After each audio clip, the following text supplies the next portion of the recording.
नमस्कार। शराब घोटाला, पिछले 2 साल से यह शब्द आपने कई बार सुना होगा।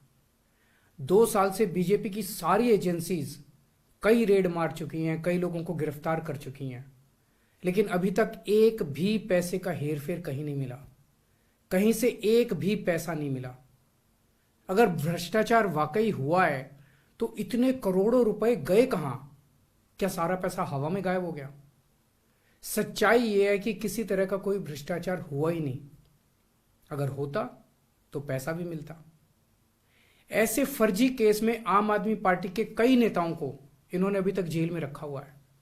किसी के भी खिलाफ कोई सबूत नहीं है, कुछ साबित नहीं हो रहा, खुलेआम गुंडागर्दी चल रही है, किसी को भी पकड़ के जेल में डाल दो।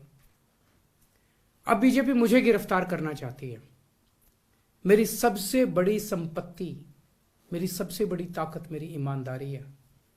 झूठे आरोप लगा के, फर्जी समन भेज के ये मुझे बदनाम करना चाहते हैं, मेरी ईमानदारी पे चोट करना चाहते हैं। इन्होंने मुझे समन भेजे हैं। मेरे वकीलों ने मुझे बताया कि ये समन गैर कानूनी है। क्यों गैर कानूनी है?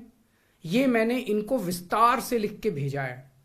मैंने बताया है कि उनके समन कैसे गैर कानूनी है, लेकिन उन्होंने मेरी एक भी बात का जवाब नहीं दिया। इसका मतलब उनके पास मेरी बातों का जवाब नहीं है। इसका मतलब वे भी मानते हैं कि उनका नोटिस गैर कानूनी है।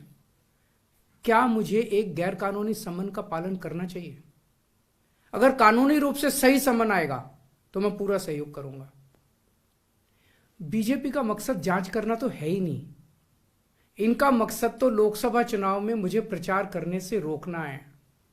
ठीक लोकसभा चुनाव के पहले इन्होंने मुझे समन भेजा है। क्यों? इस जांच को चलते 2 साल हो गए। अभी ठीक लोकसभा चुनाव के पहले मुझे क्यों बुलाया जा रहा है? पहले क्यों नहीं बुलाया? सीबीआई ने मेरे को 8 महीने पहले बुलाया था। मैं सीबीआई में गया था, उनके सारे जवाब भी दिए थे। लेकिन अब ये लोग ठीक लोकसभा चुनाव के 2 महीने पहले मुझे बुला रहे हैं। तो बीजेपी का मकसद कोई पूछताछ करना थोड़ी है। इनका मकसद है पूछताछ के बहाने केजरीवाल को बुला लो और उसे गिरफ्तार कर लो, ताकि मैं लोकसभा चुनाव में प्रचार ना कर पाऊं।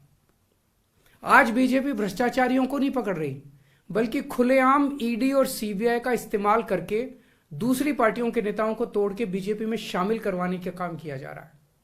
एक नहीं, 2 नहीं, कितने उदाहरण हैं जहां किसी पार्टी के नेता के खिलाफ ईडी सीबीआई के मामले चल रहे थे या उन पे गंभीर आरोप लगे हुए थे।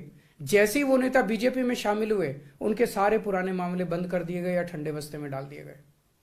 तो जो इनकी पार्टी ज्वाइन कर लेता है उसके सारे मामले रफा दफा कर दिए जाते हैं।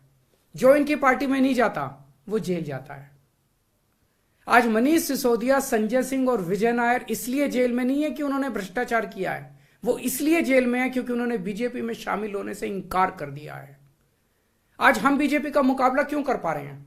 क्योंकि हमने कोई भ्रष्टाचार नहीं किया। अगर हमने जरा सा भी गलत काम किया होता तो दूसरे भ्रष्टाचारी नेताओं की तरह आज भी हम बीजेपी में शामिल हो चुके आज तो होते आज तक।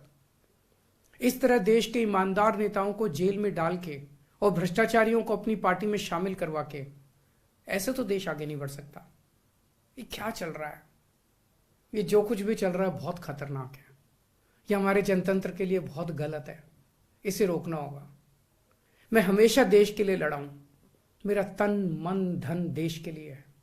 मेरी एक एक सांस देश के लिए है। मेरी खून की एक एक बूंद देश के लिए है। मेरे शरीर का एक एक कतरा देश के लिए समर्पित है। हमें मिलकर देश को बचाना है।